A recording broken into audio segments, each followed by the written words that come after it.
어느 격리실 안, D계급 인원들이 한 격리실을 청소하고 있는 도중 끔찍하게 꺾이는 소리와 짧은 비명소리가 들렸습니다.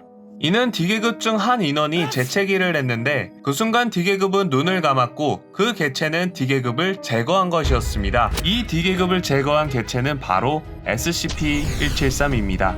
SCP-173은 유클리드 등급으로 조각상이라는 별칭을 가지고 있습니다. 173은 인간의 시야에 들어오면 전혀 움직일 수 없다는 변칙성을 가지고 있습니다.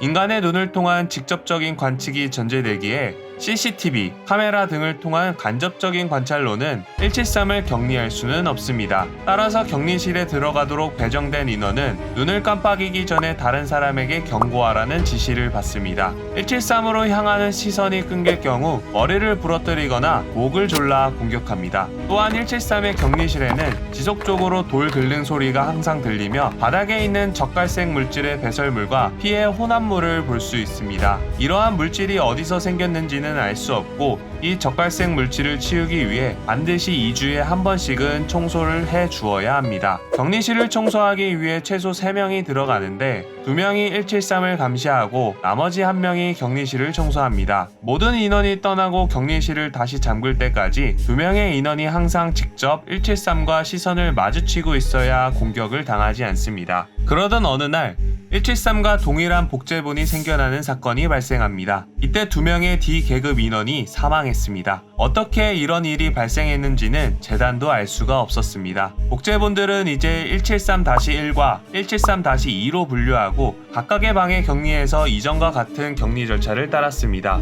이 일이 발생한 후 얼마 후 두 번째 복제 사건이 발생했습니다. 이 복제본들은 173-3, 173-4로 불리며 케테르 등급으로 재분류되었습니다. 그러던 어느 날 격리 실패가 발생했습니다. 재단의 예측으로 적어도 61마리의 개체가 행방불명되는 상태가 된 것이었습니다. 어떻게 이들이 이렇게 빠르게 복제될 수 있었는지, 복제 자체가 어떻게 일어나는지도 알 수 없었습니다. 탈출 당시 영상 기록으로 보면 각각의 방에 격리되어 있던 173 개체들이 합심해서 탈출을 시도한 것을 확인할 수 있었습니다. 격리에 성공한 개체들 중 대부분은 파수꾼의 역할을 해서 다른 개체들이 탈출하는 동안 재단 요원들을 가로막은 것으로 확인되었습니다. 이는 173이 군집 지능을 가지고 있는 것으로 추정되며 그 지능은 주변의 개체 수에 비례하는 것으로 보입니다. 이 때문에 재단은 수정된 특수 격리 절차를 시행합니다. 이 절차는 173의 모든 개체를 강철로 만든 컨테이너에 넣고 달에 있는 버려진 재단 시설로 보내는 것입니다. 또한 모든 개체에 위치 추정용 목걸이를 달고 이들이 달에서 빠져나올 시 즉시 위치를 찾을 수 있게 하였습니다. 하지만 재단은 173 격리에 어려움을 겪습니다. 북미에서만 약 50만 명의 민간인이 173으로 인해 사망했고 목격자만 수백만, 수를 헤아릴 수 없는 영상 자료들이 유출되었던 것입니다. 주요 방송사에서 173의 영상을 모으고 있으며 시민들에게 즉사를 피할 수 있는 방법에 대해 방송을 했습니다. 하지만 173의 기세는 꺾이지 않았습니다. 173이 지난 24시간 동안 4개의 재단 시설을 공격하여 파괴한 것입니다. 각 개체들은 본체와 같은 수준의 힘을 보였고 수천 개의 개체와 함께 움직였기 때문에 콘크리트 벙커를 뜯어내거나 강철문 정도는 금방 뜯어버릴 수 있었습니다. 이에 재단은 중대한 결정을 내립니다.